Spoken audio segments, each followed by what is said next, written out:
You've been told your entire life to get 8 hours of sleep, the golden rule. But the newest science has uncovered something surprising. For people over 65, that rule may be wrong, and quietly chasing it night after night could actually be doing you harm. There's a different magic number for your age, and it's not the one you've always believed. One honest word first. Sleep is deeply personal, and persistent sleep problems can have real medical causes. Use this video to have a smarter conversation with your doctor, not to diagnose yourself. Let's break the old rule open. In a landmark study, scientists from the University of Cambridge and a major university in China examined data from nearly 500,000 adults, looking at how long people slept against their memory, thinking, mood, and well-being. The optimal amount of sleep for people in middle and older age was not 8 hours. It was 7.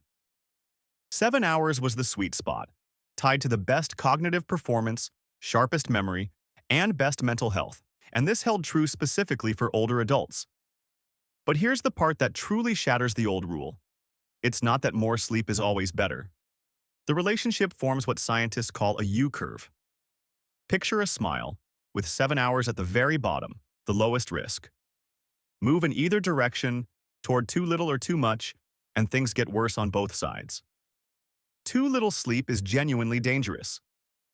One major study followed people for 25 years and found that those who regularly slept 6 hours or less in their 50s, 60s, and 70s had around a 30% higher risk of developing dementia compared to those who slept 7. When you don't get enough deep sleep, your brain can't fully do its overnight housekeeping, and your body struggles with blood sugar and blood pressure. But here's the side almost nobody talks about: too much sleep. In study after study, older adults sleeping 9, 10, or more hours a night had some of the worst cognitive scores of all, sometimes worse than sleeping too little. Why? Excessive sleep often isn't the cause of a problem. It's a symptom of one.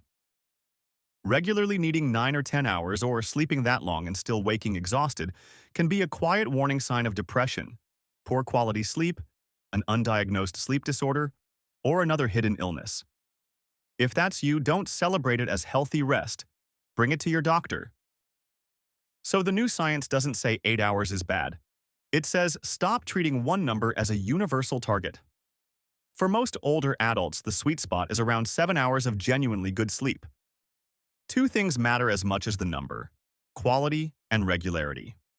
During deep sleep, your brain opens an internal cleaning system that flushes out metabolic waste, including proteins linked to memory loss and dementia.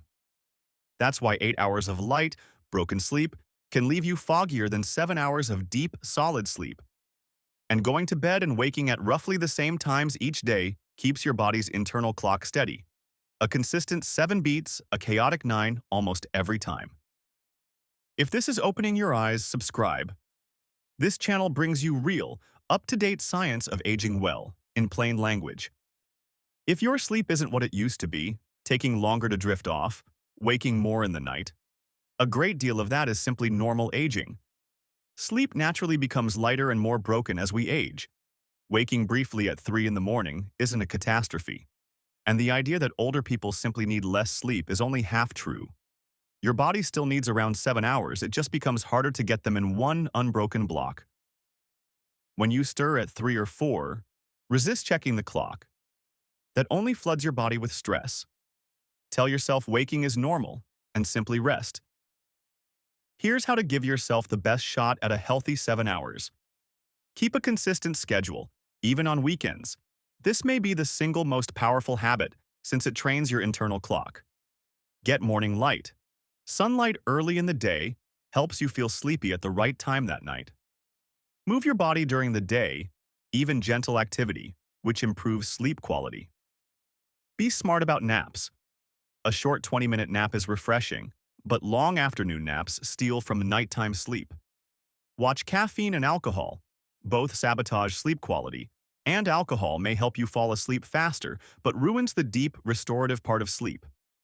Build a wind-down routine. Dim lights, switch off screens, keep your bedroom cool and dark. And if you can't fall asleep, don't lie there frustrated.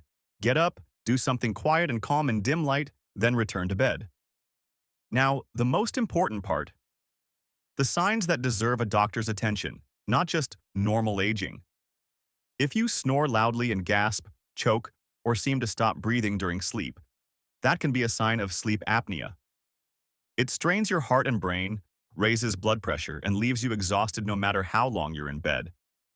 It's very treatable, but many people who have it have no idea, since their breathing stops without ever fully waking them. Often it's a spouse who notices first.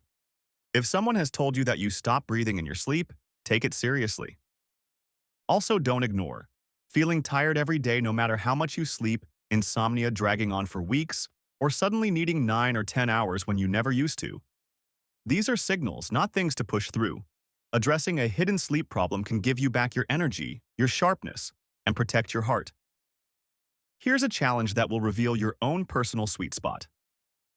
For the next 3 nights, keep a simple sleep diary. Each morning, write down how many hours you slept and how rested you feel on a scale of 1 to 10. After 3 mornings, you'll start to see your own pattern. Comment the word 7 and tell me your usual sleep hours, under 7, over 7, or right around the sweet spot. Subscribe so the next science-backed secret reaches you. And share this with someone you love who either struggles to sleep or proudly sleeps 10 hours a night. Both of them need to hear this.